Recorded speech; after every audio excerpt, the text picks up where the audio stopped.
تو امیر حمزہ کو معمولی شخص تو نہیں تھے، قریش کا ایک معتبر نام تھا۔ تو جب وہ ایمان لائے تو ذرا حوصلہ اہل ایمان کا بلند ہوا، اور میرے حضور نے بھی اللہ کی بارگاہ میں ہاتھ اٹھا کے دعا مانگی، اے اللہ ایک شعر دے دیا ہے، اب ایک شعر اور عطا کر دے، اب تیری مرضی کہ عمر بن حشام دے دے یا عمر بن خطاب دے دے۔ عمر بن حشام یہ ابو جہل کا نام تھا، اور عمر بن خطاب حضرت عمر رضی اللہ تعالی عنہ کے لیے دعا کی گئی، کہا ان دونوں میں سے جو تجھے پیارا لگتا ہے مالک وہ اسلام کو عطا کر دے، 40 کا عدد پورا ہو جائے۔ اچھا، اب حضرت امیر حمزہ کا ایمان لانا کوئی معمولی واقعہ تھا نہیں۔ قریش سر جوڑ کے بیٹھ گئے، کفار کی صفوں میں کھلبلی مچ گئی، یار یہ اتنا عام شخص بھی چلا گیا، آج کل کوئی اور چلا جائے گا تو پھر تم تو بہت پیچھے رہ جاؤ گے اور مقابلہ نہیں کر پاؤ گے، ابھی وقت ہے تو ابھی کچھ کرو۔ تو 24 سال کی عمر ہے، ہاتھ میں تلوار لیے عمر بن خطاب اس عزم سے گھر سے باہر نکلتا ہے کہ نہ رہے بانس نہ بجے بانسری، میں تو چراغ زندگی بجھا دوں گا اور یہ قصہ ہی پورا کر دیتا ہوں۔ آج حمزہ ایمان لائے، کل کوئی اور ایمان لے آئے گا۔ تو عمر گھر سے نکلے اور دل میں ارادہ یہ تھا کہ بانی اسلام کی زندگی کا چراغ بجھا کے واپس پلٹوں گا۔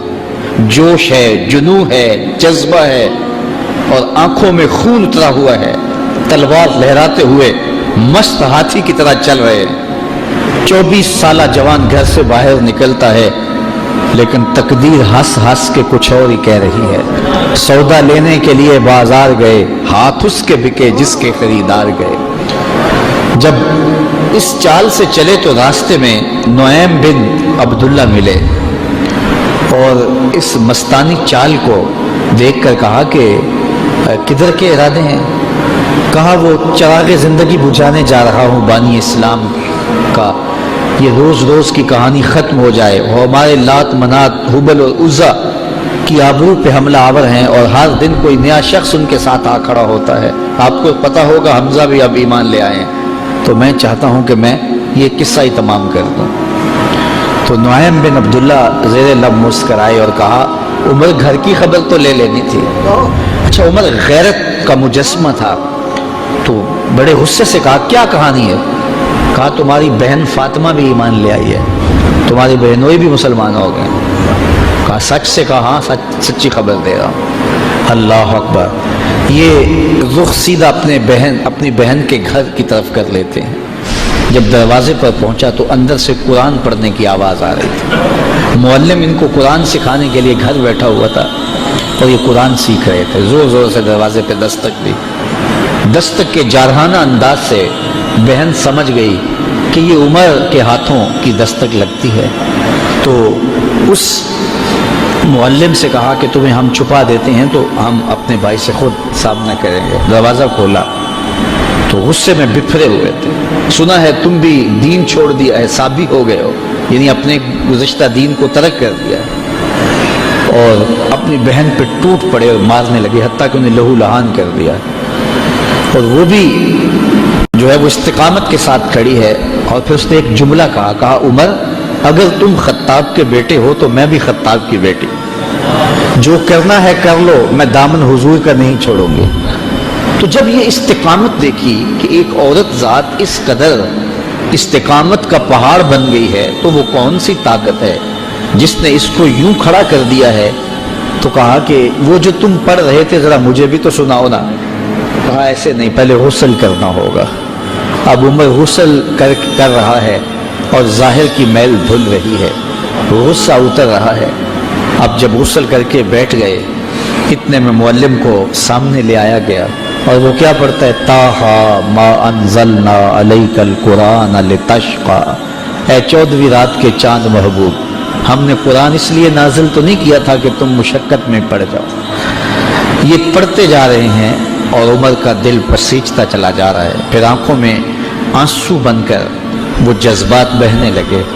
پھر عمر کے لب کھلے اور اپنے بہنوئی اور اپنی بہن سے کہا مجھے بھی اس دہلیز پہ لے چلو۔ اللہ اکبر! عمر کی تو ساری عمر برباد ہو گئی، میں نے 24 سال کہاں کاٹ دیے، مجھے اس دہلیز پہ لے چلو۔ اب عمر اپنے بہنوئی کے ساتھ دار ارقم کی طرف بڑھ رہے۔ یہ کوہ صفا پہ حضرت ارقم کا گھر تھا جو اسلام کی پہلی درسگاہ بنی، اور یہاں چھپ کے مسلمان دین سیکھتے تھے چونکہ ابتدائی ایام تھے۔ تو جب عمر کو آتے ہوئے دیکھا تو کسی نے دروازے کی درزوں سے دیکھا کہ عمر آ رہے ہیں، تو کہا کہ عمر آ رہے ہیں۔ عمر کی ہیبت تو تھی، تو امیر حمزہ کہا کہ اگر اچھے ارادے سے آئے ہیں تو استقبال کریں گے، خوش آمدید کہیں گے، لیکن اگر برے ارادے سے آئے ہیں تو ان کی تلوار سے ان کی گردن کاٹیں گے۔ اور جب دروازہ کھلا اور عمر اندر آئے تو آقا کریم علیہ الصلوۃ والسلام نے ان کے گلے کے اندر جو کپڑا تھا اس کو پکڑ کے ایسے جھٹکا لیا، اور ساتھ کا عمر وہ وقت نہیں آیا کہ تم اسلام قبول کر لو۔ اللہ اکبر، بس وہ جھٹکا دینے کی بات تھی تو عرض کی حضور وہ وقت آ گیا ہے، اور عمر کے لبوں پہ کلمہ توحید جاری ہو گیا۔ تو ارقم رضی اللہ تعالیٰ عنہ کے گھر میں بیٹھے ہوئے ان صحابہ نے بلند آواز سے کہا اللہ اکبر، مکے کی وادیاں گونج اٹھی۔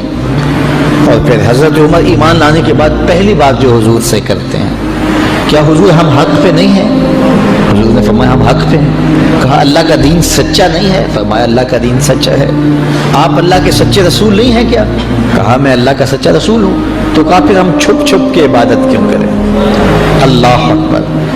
تو کہا سین حرم میں چلتے ہیں۔ اب مسلمانوں کی دو صفیں بنی، ایک صف کے آگے حضرت امیر حمزہ تھے اور ایک صف کے آگے حضرت عمر بن خطاب تھے، حضور درمیان میں تھے، اور یہ قافلہ 40 افراد پر مشتمل مسجد حرام میں پہنچا اور پہلی نماز کھل کے پڑھی گئی۔